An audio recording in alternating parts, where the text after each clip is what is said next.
अब ये OCCRP क्या है? Organised crime corruption reporting project.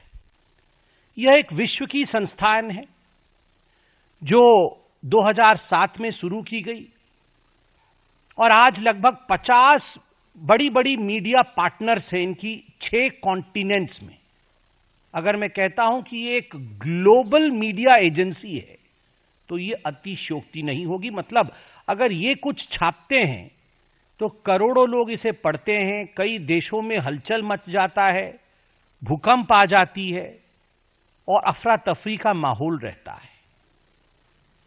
इतनी बड़ी एजेंसी जब काम करती है तो उसके लिए बहुत सारे पैसों की आवश्यकता होती है, वरना इतने लोग एम्प्लॉइज हैं, इतना इन्वेस्टिगेटिव जर्नलिज्म ये किया जाएगा तो स्वाभाविक है इसके लिए बहुत सारा रिसोर्सेज की आवश्यकता है, धन की आवश्यकता है। तो एक आयाम जो मीडिया पार्ट ने खुलासा किया है वो आयाम है कि OCCRP जो फंडिंग है उसका फंडिंग का एक बड़ा हिस्सा आप देख सकते हैं, ये सब उनको फंड करने वाले लोग हैं। उसका एक बड़ा हिस्सा आप देख सकते हैं ओपन सोसाइटी फाउंडेशन, यहां पर लिखा हुआ है ओपन सोसाइटी फाउंडेशन, यह एक बड़ा हिस्सा है।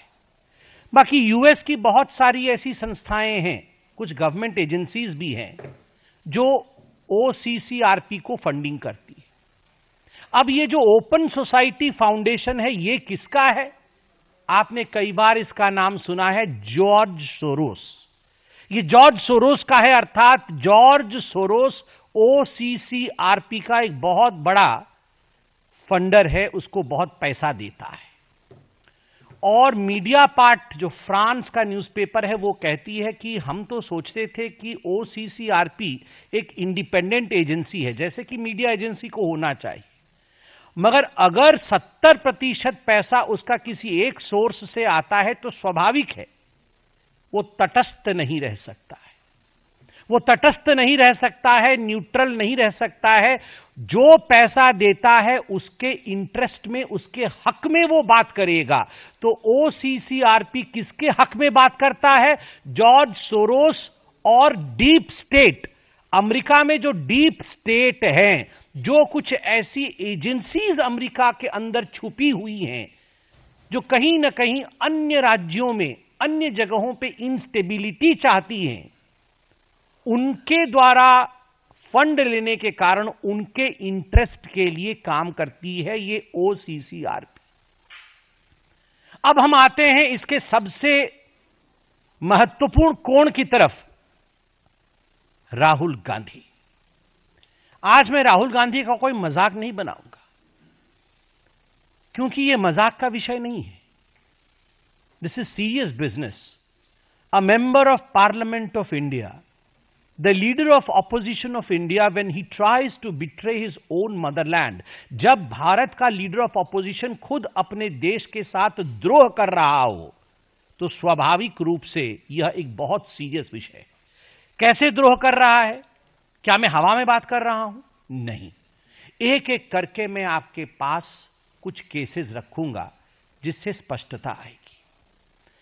आप याद करिए जुलाई 1 2021, ये जुलाई 1 2021 का समय बड़ा खराब समय था। पूरे विश्व में कोविड की महामारी चल रही थी और उस समय थैंक्स टू प्रधानमंत्री नरेंद्र मोदी भारत ने अपना 2 वैक्सीन भी डेवलप किया था।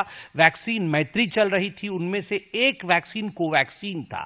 कई कंट्रीज ने ऑर्डर प्लेस किए थे कि हमें कोवैक्सीन का स्टॉक चाहिए और ठीक उसी समय जुलाई 1 2021 में ये OCCRP, इस मीडिया हाउस ने एक आर्टिकल पब्लिश किया कि ब्राजील ने $324 मिलियन वर्थ कोवैक्सीन जो उन्होंने ऑर्डर किया था कैंसिल कर दिया। इससे भारत के छवि को धूमिल करने की कोशिश की गई, क्योंकि आप जानते हैं वैक्सीन का मार्केट एक बहुत बड़ा प्रॉफिटेबल मार्केट कई लोग, विश्व में कई लोग बनाते हैं। भारत अकेली ऐसी देश थी जो वैक्सीन मैत्री कर रही थी, जो वैक्सीन बिना पैसे के भी दे रही थी और पूरे विश्व में भारत ने एक स्थान बना लिया था। आज भी वो स्थान बरकरार है। हमारे वैक्सीन के ऊपर आघात करने के लिए एक आर्टिकल लिखा गया कोवैक्सीन और ब्राजील को लेकर कि ब्राजील ने विड्रॉ किया है ये ऑर्डर, और तुरंत 1 जुलाई 2021 को ये आर्टिकल छपा ओसीसीआरपी को, और 2 जुलाई 2021 को कांग्रेस पार्टी ने प्रेस कॉन्फ्रेंस करके बकायदा भारत की सरकार और कोवैक्सीन को घेरे में ले लिया तुरंत। और इसमें पते की बात यह है कि यह विषय कोई नया नहीं था कि ओसीसीआरपी ने पहली बार 1 जुलाई को छाप दिया। ये जून में भी पता चल चुका था कि ब्राजील कोवैक्सीन नहीं ले रहा है, मगर जब ओसीसीआरपी ने छापा तब जाके राहुल गांधी ने इस पे प्रेस कॉन्फ्रेंस किया। अर्थात OCCRP dictates and Rahul Gandhi follows. Dictation उनका है, राहुल गांधी उसको फॉलो करते हैं। Welcome to K mall, a premium project by Kaleen group. K-Mall is in the heart of Kolkata's electronic, garment and lifestyle hub, Khidirpur.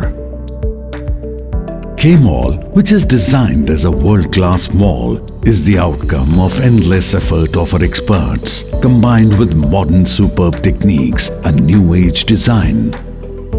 Book now